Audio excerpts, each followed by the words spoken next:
कैसे मुख्यमंत्री थे मनोहर लाल? मुझे तो ठीक लगे। मैं ये नहीं कहता कि एडमिनिस्ट्रेटिवली उनके पास कैपेबिलिटी नहीं थी, कैपेबल थे। और आज नायब सिंह सैनी? मैं तो नहीं मानता कि उतने कैपेबल या उनके बराबरी, छोड़ दीजिए उनके 50% भी कैपेबल। लेकिन आप ये मानते कि पावर उन्हीं के पास है मुख्यमंत्री की? किन के पास? नायब सिंह सैनी जी के पास। अरे शपथ ली है तो उन्हीं के पास होगी, और किसके पास होगी? आपके पिताजी तो नहीं मानते कि वो मुख्यमंत्री हैं? नहीं, मैं तो, आप कह रहे हैं पावर, पावर तो अगले के पास है, but does he exercise the power? वो तो आप प्रैक्टिकली मेरे से ज्यादा देखती हैं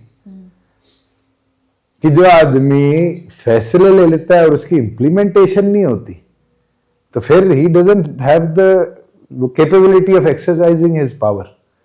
नहीं तो जब आप शपथ लेते हो कि मैं संविधान की शपथ लेता हूं, तो आप ऑटोमेटिकली गेट द पावर।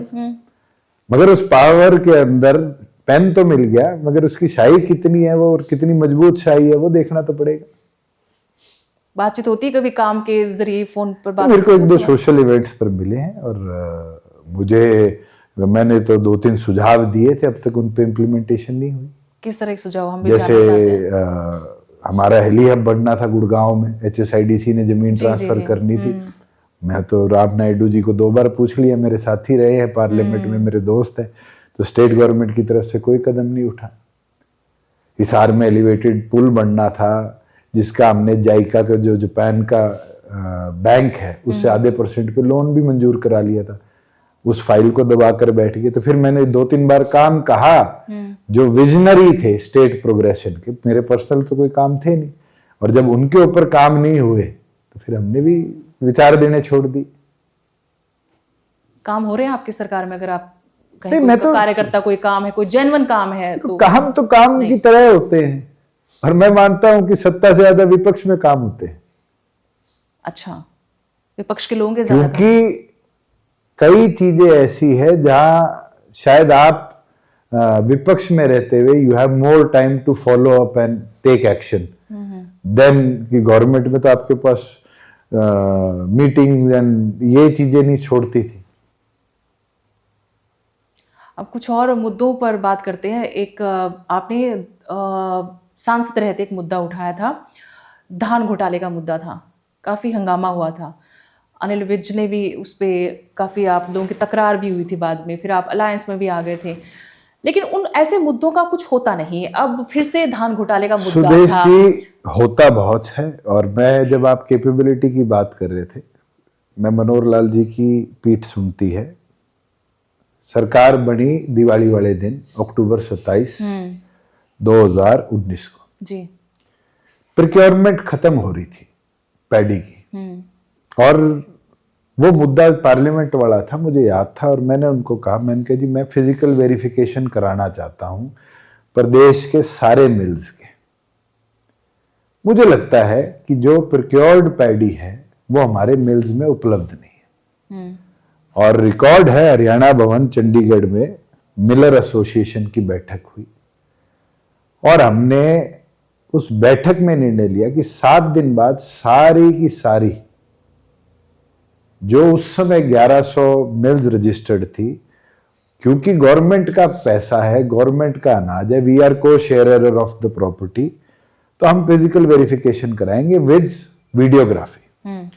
और उस समय डिस्क्रिपेंसीज मिली थी, और हमने उस समय FIRs भी कराई थी और लोगों के विरुद्ध पेनल्टीज भी लगाई थी।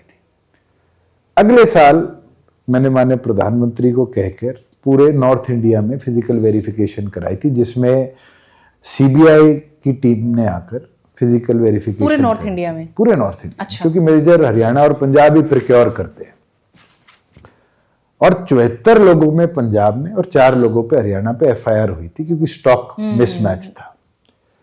उससे अगले साल हमने ACS डिस्ट्रिक्ट लेवल पर जो जिम्मेवार आदमी थे उनकी कमेटियां बना दी थी, और शायद 3 लोगों के खिलाफ FIR हुई थी।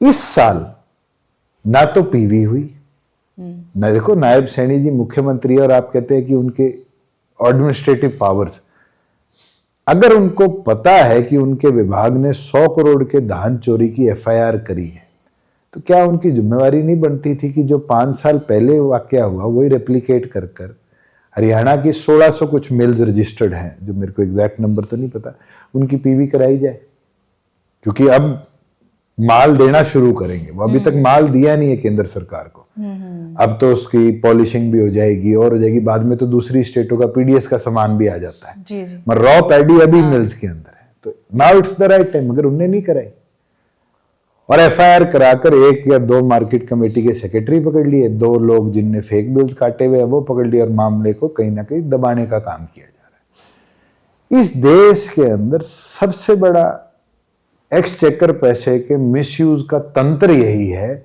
जिसके अंदर आपके पास फिजिकल स्टॉक नहीं है। ये गेहूं में नहीं होता। कारण क्या है, गेहूं में जितनी गेहूं प्रिक्योर होगी वो गेहूं या तो रैक्स में लग के ट्रेनों में और दूसरे स्टेटों में चली जाती है, या हमारे हैफेड के वेयर हाउसिंग के एफसीआई के गोडाउनों में चली जाती है।